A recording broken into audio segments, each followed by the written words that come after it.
In this video, I'm going to be showing you how to create more interactive Google Slides by using the Q&A feature inside of your presentation. Hey guys, welcome back to Tech Blasts, where we give you the best tips to improve your classroom learning. This week's tip is to use the Q&A feature inside of Google Slides. To do this, all you want to do is go to the top right and click on the triangle button next to the Present. Then what you want to do is click on Presenter View. Then it will open up this window here.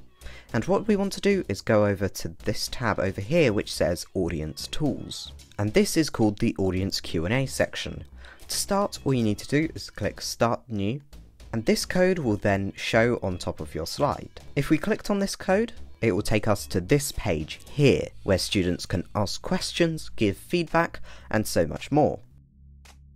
Now if we go back into the presenter view for a moment, as you can see, my question has now appeared. And if I wanted to present this question, all I'd need to do is click Present, and in the presentation, the question would show up.